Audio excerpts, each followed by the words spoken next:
ایک حسین و جمیل نرس سے ڈاکٹر کو پیار ہو گیا۔ یہ آج سے تقریباً 25 سال پہلے کا واقعہ ہے۔ کامران ایک سرکاری ہسپتال میں ڈاکٹر تھا۔ اس ہسپتال میں نادیہ ایک نرس کے طور پر بھرتی ہوئی۔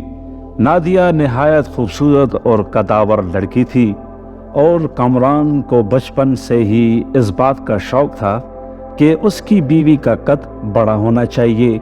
گھر والے جب اس کے لیے کوئی لڑکی تلاش کرتے تو وہ سب سے پہلے یہی بات پوچھتا کہ لڑکی کا قد کتنا ہے، اور اگر اس کے مطلوبہ قد سے کم ہوتا تو وہ فوراً شادی سے انکار کر دیتا۔ نادیہ کا وہ پہلی ہی نظر میں دیوانہ ہو گیا تھا اور اس سے دوستی کرنے کی کوشش کرنے لگا۔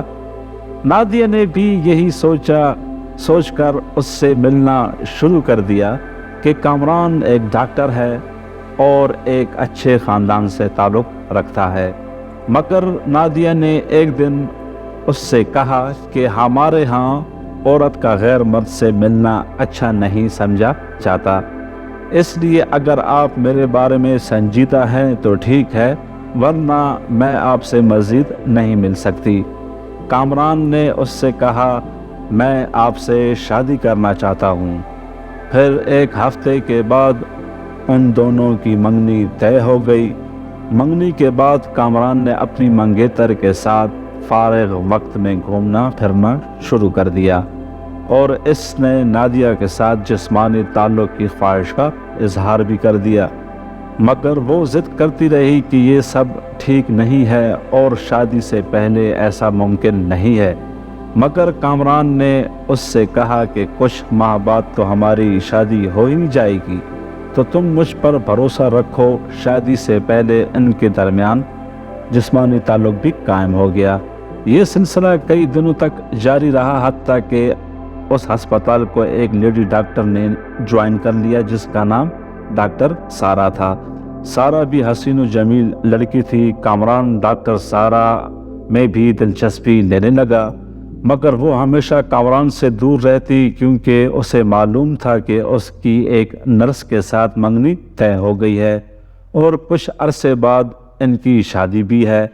گھر والے کامران پر زور دے رہے تھے کہ منگنی کیے 1 سال ہو گیا ہے، ہماری خواہش ہے کہ اب تیری شادی ہو جائے، لیکن کامران نے اپنے والدین سے کہا کہ مجھے بہت افسوس ہے کہ میرا انتخاب درست نہیں تھا۔ وہ لڑکی شکل کے لحاظ سے تو اچھی ہے، مگر اس کا کردار ٹھیک نہیں ہے۔ جب اس کے والدین کو اس بات کا علم ہوا تو انہوں نے رشتے سے انکار کر دیا۔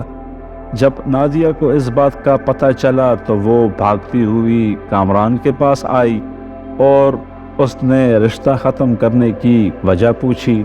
کامران نے کہا، میں ایک ڈاکٹر ہوں جبکہ تم ایک نرس ہو، مجھے اپنے لیول کی لڑکی سے شادی کرنی ہے جو کہ اب مجھے مل چکی ہے۔ نادیہ نے رو کر کہا، تو تم نے اتنا جو مجھے اندھیرے میں رکھا اور میرا استعمال کیا، اس کا حساب کون دے گا؟ کامران نے کہا، اگر میں نے تجھے استعمال کیا ہے تو تم نے بھی مجھے ضرور استعمال کیا ہے۔ میں نے بھی تجھے مہنگے زیورات خرید کر دیے ہیں اور تجھ سے جسمانی تعلق قائم کرنے کے بعد میں اس نتیجے پر پہنچا ہوں کہ تم میرے لائق نہیں ہو۔ پھر کامران نے نادیہ کو چھوڑ کر لیڈی ڈاکٹر کو اپنانے کا فیصلہ کر لیا۔ جب نادیہ نے یہ دیکھا کہ کامران نے اسے کوڑا سمجھ کر کوڑے دان میں پھینک دیا ہے، تب اس نے بدلہ لینے کا فیصلہ کر لیا۔ اس نے کامران سے کہا کہ میں مانتی ہوں کہ میں آپ کے لائق نہیں ہوں، مگر میں آپ سے بے حد پیار کرتی ہوں۔ میری یہ خواہش ہے کہ تم آخری بار مجھ سے فلاں ہوٹل میں ملو۔ ہوس کے پجاری ڈاکٹر نے جب یہ سنا تو سوچا کہ یہ موقع ضائع نہیں کرنا چاہیے۔ وہ بن سور کر ہوٹل میں پہنچا تو نادیہ پہلے سے ہی اس کا انتظار کر رہی تھی۔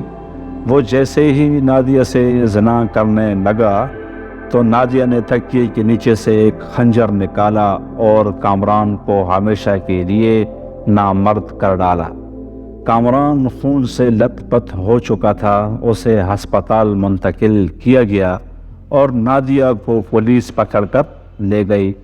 کامران کی جان تو بچ گئی، مگر اب وہ زندگی بھر کے لیے نامرد بن چکا تھا۔ برے کام کا ہمیشہ برا نتیجہ ہی نکلتا ہے۔